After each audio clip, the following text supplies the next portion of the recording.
Welcome back to my channel. চলে আসলাম আজকে আরেকটা নতুন ভিডিও নিয়ে। কাছে দূরে, দেশ বা দেশের বাইরে থেকে তোমরা যারা আমার এই ভিডিওটা দেখছো, তোমাদের সবাইকে আমার অন্তর থেকে অনেক ভালোবাসা। আশা করছি তোমরা খুব ভালো আছো এবং সুস্থ আছো। দেখো, আজকেও আমি শেয়ার করে ফেললাম যে আমি আজকে আমার ঠাকুরের আসন কিভাবে সাজিয়েছি। তোমরা এত সুন্দর সুন্দর মিষ্টি মিষ্টি কমেন্ট করো, তাতে আমার ভীষণ ভালো লাগে। আর আজকের সাজানোটাও কেমন হয়েছে তোমরা অবশ্যই আমাকে কমেন্ট করে জানাবে।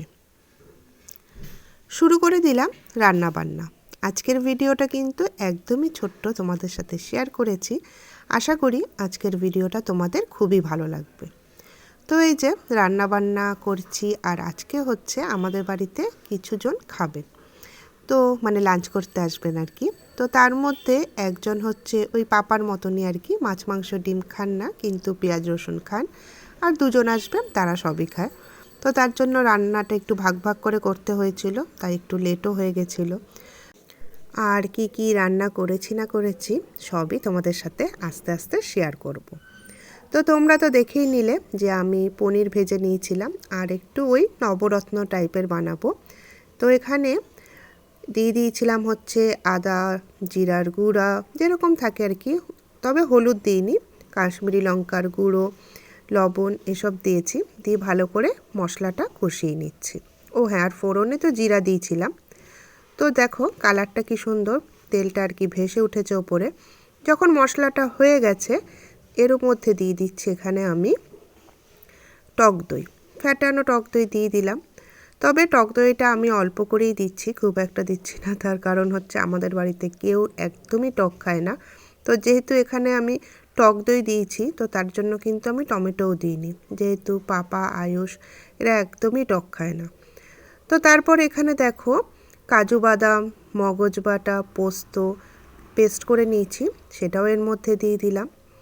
আর যেহেতু আমি ভিডিওটা পরে আর কি ভয়েস দিচ্ছি, তাই বলতে পারছি এই যে রেসিপিটা আমি বানাচ্ছি এখন দারুণ টেস্টি হয়েছিল।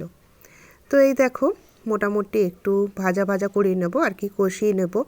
আর যেহেতু এখানে কাজু বাদাম আছে, একটু সাবধানেই কষাতে হবে, তার কারণ তা না হলে নিচে লেগে যাবে। আর এর মধ্যে না আমি গরম মশলাও দিয়েছিলাম, গুঁড়ো আর কি। ব্যাস, তারপরে সব সবজি দিয়ে দিলাম। এর মধ্যে আছে হচ্ছে ব্রোকলি, ক্যাপসিকাম, গাজর, আর আছে বাঁধাকপি। তো এই যে এই সবজিই দিলাম। তো ভালোভাবে মশলাটার সাথে আমি সবজিটা মিলিয়ে নেব, আর গ্যাস কম করে ঢাকা দিয়ে দিয়ে সবজিটা সেদ্ধ করে নেব। আর এত সুন্দর স্মেল বেরোচ্ছিল কি বলবো, মানে বাঁধাকপি, ক্যাপসিকাম আর এই মশলাটার খুবই ভালো লাগছিল। তো একদমই ফুল নিরামিষই রান্না করেছে, এটা কোনো পেঁয়াজ রসুন নেই। তো এই দেখো একদম রান্নাটা আমি কমপ্লিট করেই চলে আসলাম এখানে। আর পনিরটা যে ভেজেছিলাম, আমি পনিরটা ওর মধ্যে দিয়ে দিয়েছিলাম। তো আমার রান্নাটা কমপ্লিট হয়ে গেছে। আর যখন কমপ্লিট হয়ে গেছে তখনই দিয়ে দিয়েছি এর মধ্যে কাসুরি মেথি একটু ক্রাশ করে। আর দেখো দেখতে কতটা সুন্দর লাগছে, খেতেও কিন্তু দারুণ হয়েছিল। তারপরে ওই যে আমার ফেভারিট বানাচ্ছি হচ্ছে মাশরুম।